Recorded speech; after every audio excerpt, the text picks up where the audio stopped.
ಕರ್ನಾಟಕದ 14 ಜಿಲ್ಲೆಗಳಲ್ಲಿ ಇಂದಿನಿಂದ ಜುಲೈ 22ರವರೆಗೆ ಭಾರೀ ಮಳೆಯಾಗಲಿದೆ ಎಂದು ಹವಾಮಾನ ಇಲಾಖೆ ಮುನ್ಸೂಚನೆ ನೀಡಿದೆ.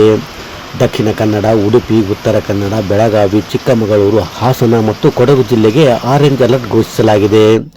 ಶಿವಮೊಗ್ಗ, ಮೈಸೂರು, ಮಂಡ್ಯ, ಚಿಕ್ಕಬಳ್ಳಾಪುರ, ಚಾಮರಾಜನಗರ, ಬೆಂಗಳೂರು ಗ್ರಾಮಾಂತರ, ಬೆಂಗಳೂರು ನಗರ ಜಿಲ್ಲೆಗಳಿಗೆ ಯೆಲ್ಲೋ ಅಲರ್ಟ್ ಘೋಷಿಸಲಾಗಿದೆ.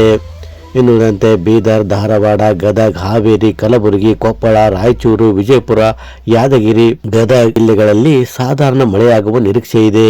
ನಿನ್ನೆ ಮುಲ್ಕಿ, ಕ್ಯಾಸಲ್ ರಾಕ್, ಶಕ್ತಿನಗರ, ಬಂಟವಾಳ, ಕದ್ರಾ, ಕುಂದಾಪುರ, ಕೋಟಾ, ಮಂಕಿ, ಶಿರಾಲಿ, ಆಗುಂಬೆ, ಅಂಕೋಲಾ, ಸುಳ್ಯ, ಗೋಕರ್ಣ, ಮಾಣಿ, ಸಿದ್ದಾಪುರ, ಲೋಂಡಾದಲ್ಲಿ ಭಾರೀ ಮಳೆಯಾಗಿದೆ.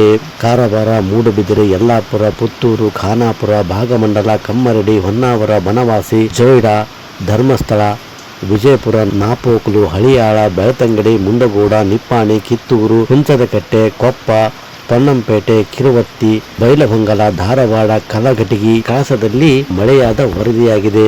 ಮಳೆ ಮಾಹಿತಿ ಇಷ್ಟ ಆದರೆ ಲೈಕ್ ಮಾಡಿ, ಶೇರ್ ಮಾಡಿ ಹಾಗೂ ತಪ್ಪದೆ ನಮ್ಮ ಚಾನಲ್ ಸಬ್ಸ್ಕ್ರೈಬ್